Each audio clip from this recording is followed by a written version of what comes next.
प्यारे बच्चों, कैसे हो?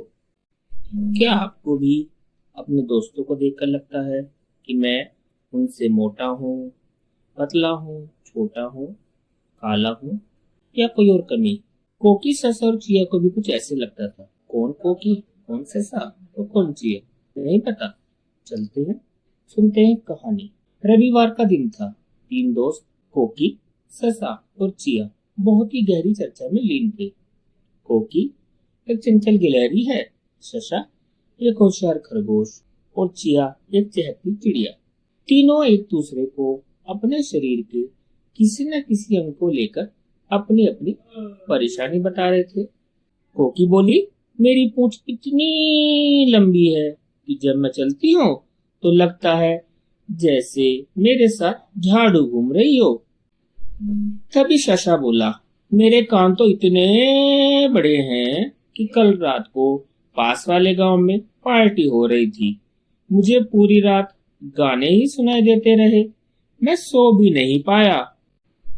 शशा को चुप कराते हुए चिया बोली, मैं तो उड़ते उड़ते थक जाती हूँ, काश मैं भी चल सकती। और इस गर्मी में तो पंख हिलाते हिलाते मैं पंखा ही बन गई हूँ। पेड़ पर बैठे ज्ञानू सर इन तीनों की बातें सुन रहे थे। वे पास आए, मुस्कुराए और तीनों को एक एक काम दिया। जैसे कोकी को पेड़ की सबसे ऊंची डाल से आम तोड़कर लाना था, तो कोकी झटपट पेड़ पर चढ़ी, अपनी पूंछ से बैलेंस बनाया और आम तोड़ लाई। शशा को दूर कंगारू टीचर के घर पर हो रही बात सुननी थी।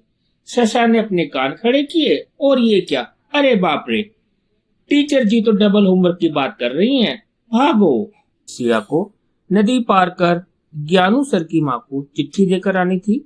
वह फुर से गई और दे आई चिट्ठी। अब तीनों ज्ञानू सर के सामने खड़े हो गए। इससे पहले कि ज्ञानू सर कुछ कहते, कोकी बोली, मेरी पूंछ झाड़ू नहीं, यह तो मेरी सेफ्टी बेल्ट है। ससा ने कहा, मेरे कान तो गुप्त यंत्र है, इतनी दूर की बात भी सुनाई दे गई।